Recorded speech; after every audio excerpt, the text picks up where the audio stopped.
remember when you told me every day you take chances. You told me every time you stepped out that door, you don't know if you'll be back. Well, I think I finally understand. And I think maybe some of these sisters out here might understand right along with me that it really ain't a game. The street life ain't nothing to play with. It really ain't a game. When your man is gone, I know you'll feel it. All that's left here are family. New York City is no stranger to gang violence. When a 12-year-old child was kidnapped, the gangs had crossed the line. Law enforcement raced to find the missing boy before it was too late. On December 5th, 1989, 12-year-old Donnell Porter was walking to elementary school alone. He never made it to class that day. Malik, the one who killed the little boy, he ended up telling me some of the details of what happened. Basically, he probably told me 90% of it, you know what I'm saying, of what happened.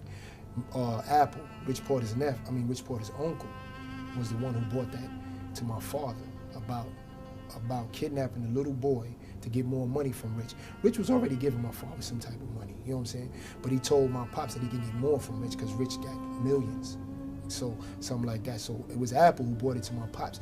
And the funny thing is, I don't understand why he did that because that's his blood. You know what I'm saying? My pops is just somebody he down with, you know what I mean? But that goes to shows how fucked up we was. Malik told me that Alpo was the one who brought that situation to my pops, right? And told him that it was easy for him to get the nephew because the nephew goes to school, you know what I'm saying, in the morning, such and such time, and pick him up. So my pops said, all right, go ahead. He agreed to it, you know what I'm saying? So when they snatched the kid up, you know what I mean, they brought him to this basement that we used to use, you know what I'm saying, for gun shoot practice and all that shit. We had this basement. We had this whole fucking building, you know what I'm saying? And they brought him over there, you know what I mean? And Alpo told my father that he can get probably $500,000 from Rich. That was the thing there, you know what I'm saying?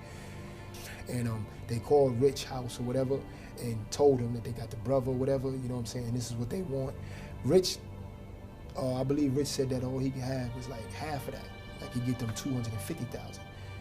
My father was willing to take that, right? But Alpo and Malik himself was like, nah, we can still get more. We can still get more from him. So my pops was like, all right, he settled for that. Like, all right, we're gonna give it some time. With each passing day, police in NYPD's 32nd precinct knew Donnell's chance of survival decreased. Agents would have to infiltrate the secretive world of a vicious gang to stop the murderous exploits of a drug lord.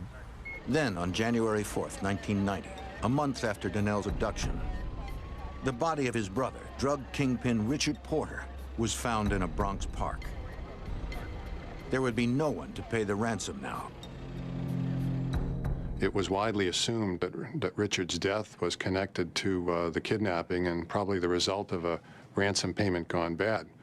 However, it was noted early on that when his body was discovered, his wallet contained over $2,000 in U.S. currency. His jewelry was there. Apparently his automobile was nearby. So there was some question about what the actual motivations were behind his murder. It was like a coincident thing. When my pops and them kidnapped the kid, right?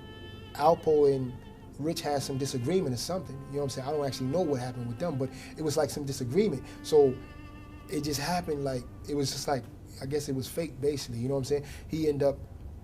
Alpo ended up killing Rich Porter and all that, you know what I'm saying? Before the brother got killed. So by the time that happened, it was definitely no money. You know what I'm saying? My pops knew that there wasn't no money.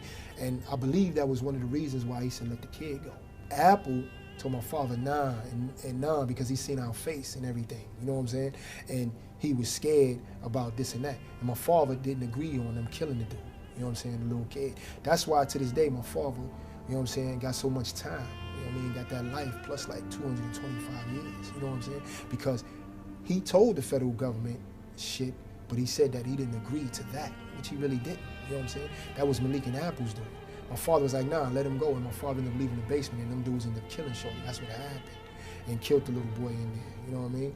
But my pops didn't agree to that. My pops, he was all the names that anybody want to call him. You know what I'm saying? Vicious, a monster, and all that shit. But he wasn't with all that about killing no kid, you know what I'm saying? So he didn't kill the kid, you know what I mean? He didn't agree on that, you know what I'm saying? And when he did it, it was a surprise to him, and he was really pissed off with that. It was another tragic killing in Harlem that might go unsolved. He did that to the kid. Like, how did your father see Malik or even Apple, or like, how did that play out? As far as I know, my pops called Apple a piece of shit. He called him that with the fact of him bringing the idea of kidnapping his own nephew. You know what I'm saying? He's like, he a worthless piece of shit. You know what I mean? Like that, he already was pissed off with him about that situation. At some meetings, Preacher would call for a vote on the fate of gang members who had fallen out of favor. If the majority voted thumbs down, Preacher ordered a murder. Then with Malik, he said Malik is what he said? He said Malik is out of hand. You know what I'm saying? He already realized he was out of hand. He was too much. You know what I'm saying? This dude Malik was really fucked up mentally. You know what I'm saying? In March 1994, Preacher called for a vote on Malik, the janitor who had done the drive-by shooting. He believed Malik could no longer be trusted. He started expressing himself as far as he wanting to do more things than what he was capable of doing. And my father used to always say that some people is just meant to be bronze, not brains. Yeah. What's up? Preacher summoned Malik to headquarters. The setup was you get him down in the basement, you know what I'm saying? And then you're gonna bang him out. If you went down there and you were followed in there, you know, somebody was behind you, you weren't coming out alive. They got him down there because they told him that they wanted to show him something. You know what I'm saying? He got down there. Matter of fact, they wanted to show him a new gun. That's what it was supposed to be. Got him down there, told me, yo, turn the music up for a minute. When he went to turn the music up, blew his brains out, right then and there. My father told them to chop him up, you know what I'm saying, so they could get rid of the body because he's a major link to us, you know what I'm saying, and then he had a tattoo on his own about us. You know At Preacher's command, other janitors used a circular saw to dismember Malik.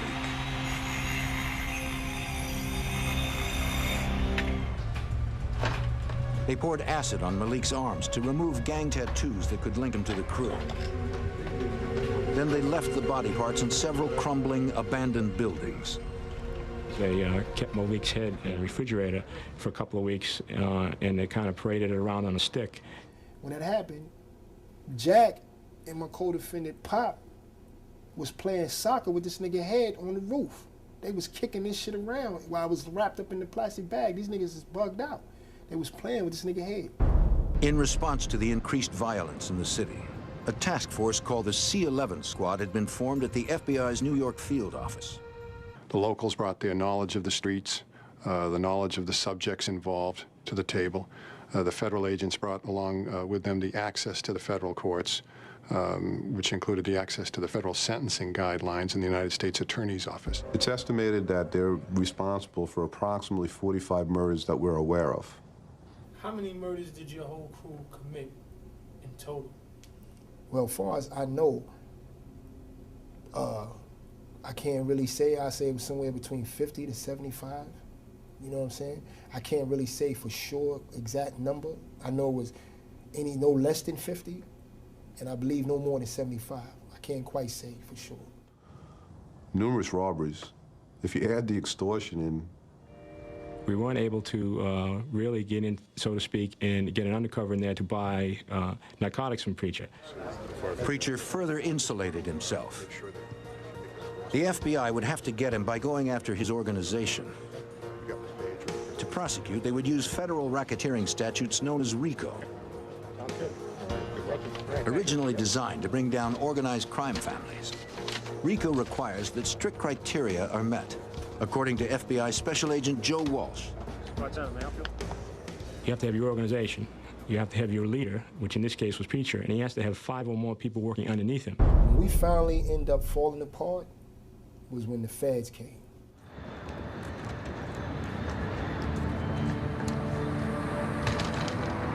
In August 1996, after more than 5 years of meticulous investigation, the U.S. Attorney's Office of the Southern District of New York decided they had enough for indictments and arrests on federal RICO charges.